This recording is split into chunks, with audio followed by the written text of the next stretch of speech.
પ્રશ્ન જે લખ્યો છે કચો 5મા આરામાં ક્લેશ થયા વિના જીવી કેવી રીતે શકાય એવું લખ્યું છે ને? જી જી. તો એ જીવી કેવી રીતે શકાય? જ્યાં સુધી એવી માન્યતા હોય ને ત્યાં સુધી ક્લેશ થયા વગર રહેશે જ નહીં. અને દાદા શું કહે છે? તમે નક્કી કરો ક્લેશ વિના જીવી શકાય જ, ક્લેશ વગર વ્યવહાર થઈ શકે એવો છે એવું નક્કી કરો. ક્લેશ વગર જ મારે વ્યવહાર બધા કરવા છે તો એવું એ થઈ શકે. જે દિશામાં જવું હોય તમારું નક્કી, એના આધારે તમને પરિણામ આવશે બધા. તો આપણે એવું નક્કી ન કરાય કે ના કરાય. એ ક્લેશ કોઈ પણ બાબત, આ જગતમાં કોઈ એવી બાબત નથી કે જેની માટે ક્લેશ કરવાની જરૂર પડે. કોઈ એવી બાબત નથી, બોલો. અને ક્લેશ માત્ર આ કાર્યોથી ક્રિયાથી થતો નથી, અણસમજણથી થાય છે. આજની અણસમજણથી ક્લેશ ઊભો થાય છે અને આ કાર્યો ક્રિયાઓ સંબંધો પૂર્વકર્મના ફળ રૂપે છે.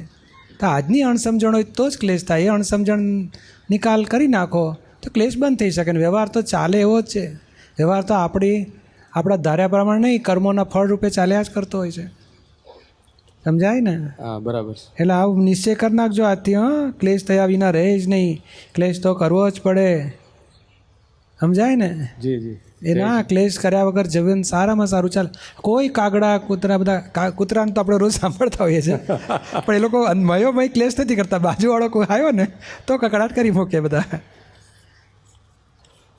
બધા ઘણા જીવો જોશું ને ક્લેશ વગર જીવતા જ હોય છે નિરાતે. આ મનુષ્યો જ એક જરાક બુદ્ધિવાળા થયા ને તે ક્લેશ કરી નાખે છે. ક્રોધ માન માયા લોભથી ક્લેશ કરી નાખે છે.